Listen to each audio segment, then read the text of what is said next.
Hi, it's Long Finance Tree, and today we're going to talk about the currency swap. Okay, so pretty simple. In order to solve currency swap, you have to know what is going to happen at every specific time.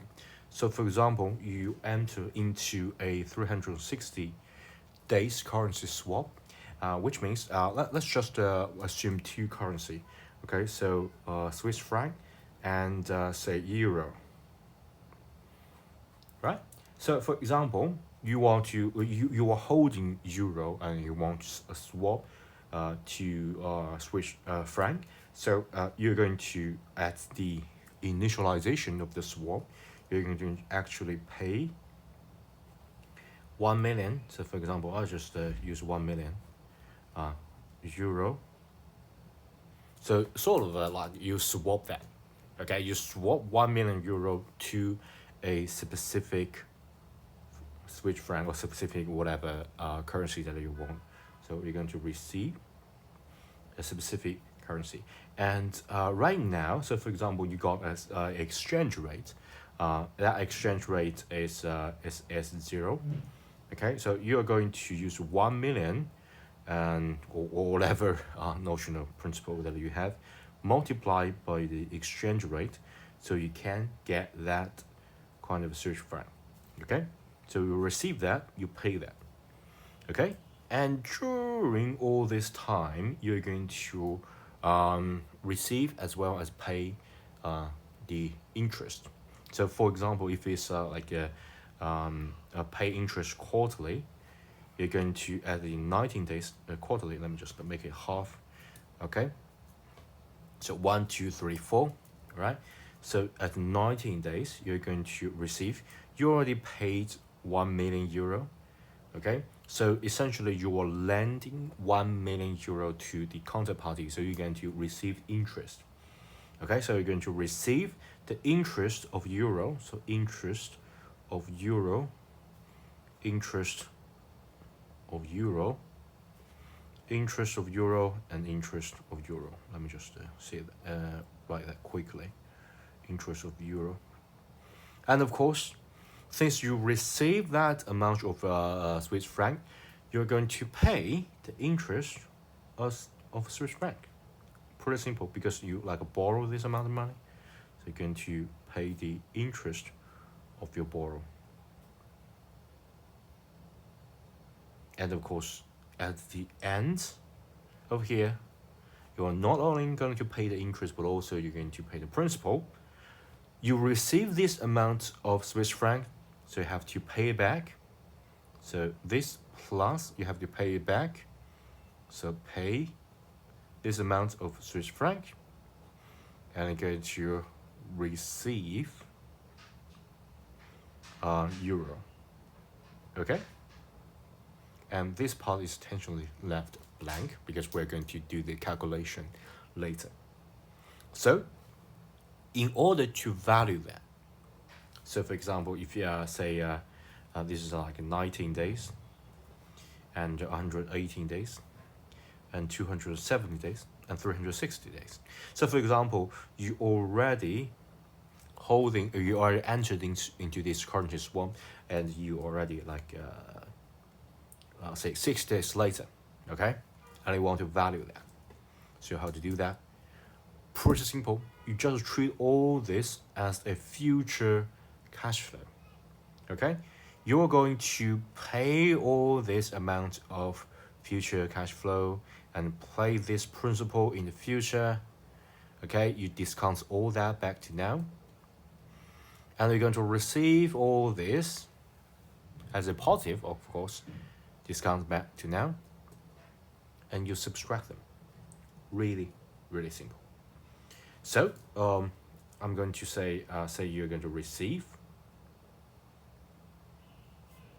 and you're going to receive say euro right now. Okay, so the next is the 19 days quarterly swap. So you got interest of euro. Okay, and then you just you pay 1 million euro, right? And you just multiply the like notional amounts Okay, I'm using NA for that. And you got the interest rate, a specific interest rate, say 4% or 5%, doesn't really matter, because if you are not given this rate, you can always, because it's a fixed rate, you can always use the formula to calculate that. So it's like 1 subtract the present discount factor of the last payment, so it's the last payment, and sum it all up all the way, and 1 to n, and yeah, discount factor.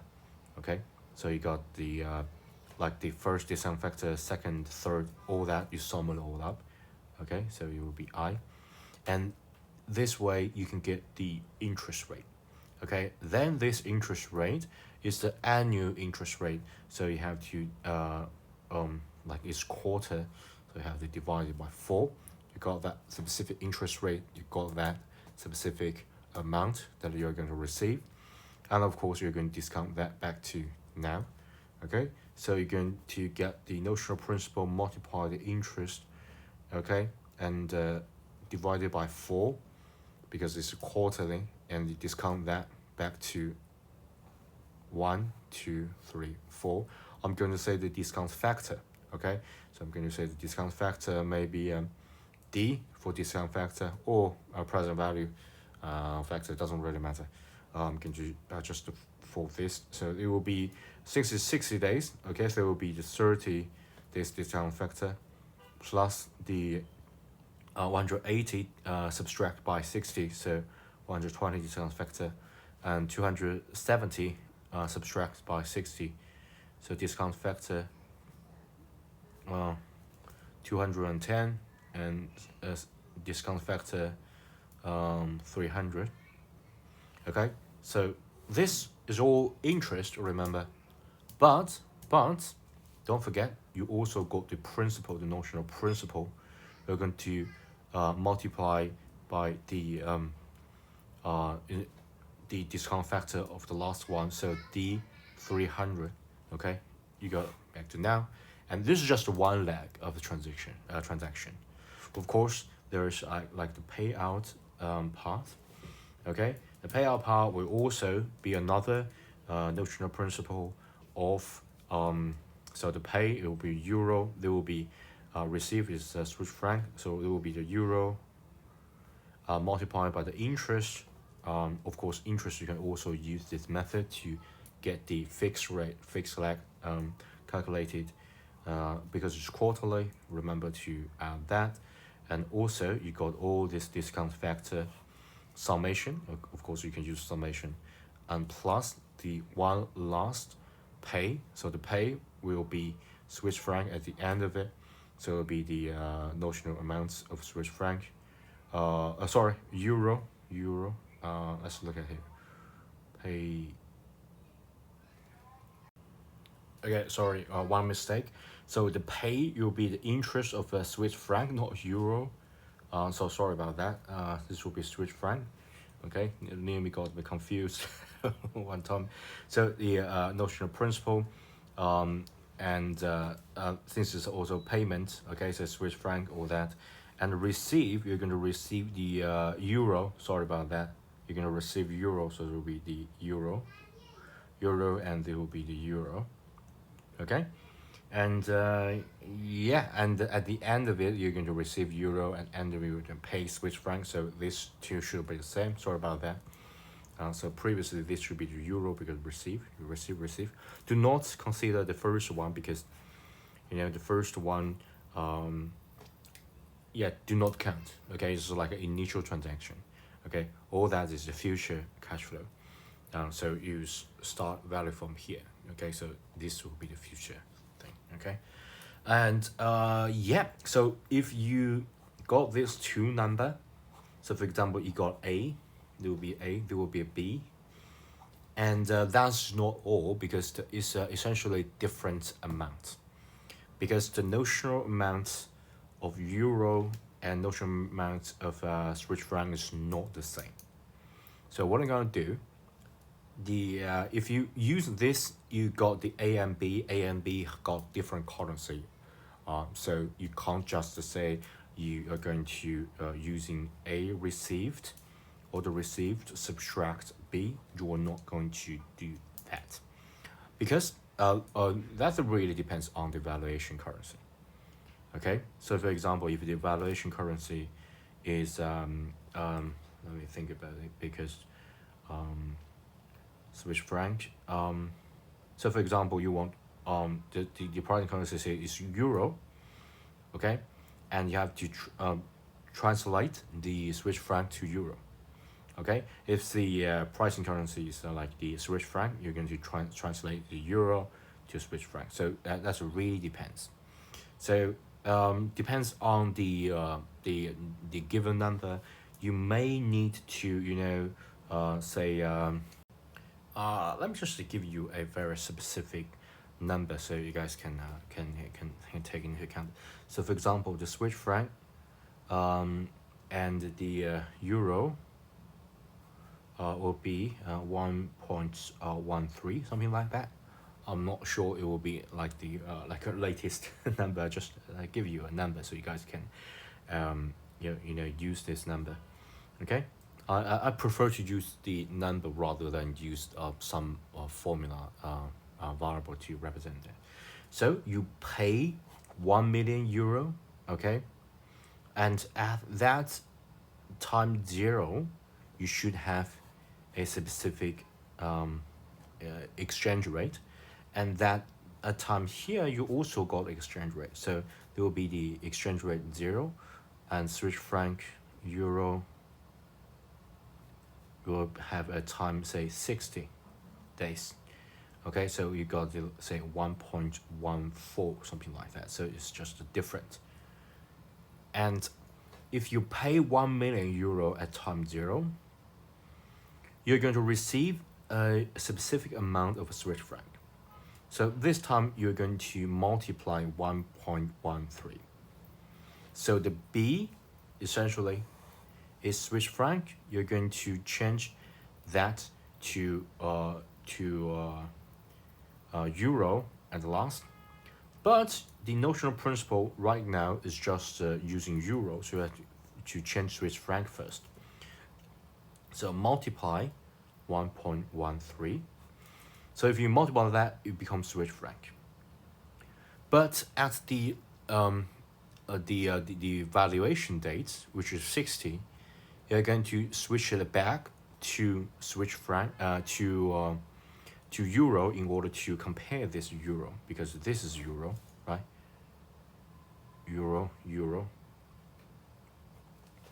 So you have to make it become euro. So right now it's a Swiss franc, okay? So if you want to become euro, you need to divide this one, because you divide that, which means you multiply the euro and divide the Swiss franc, and Swiss franc just cancel out, so it will be the euro. So you're going to divide 1.14. 1.14, sorry. So basically, this is the exchange rate at time 0. This is the exchange rate at that specific valuation time, 60, something like that. And this will give you a result C, which is priced in euro. So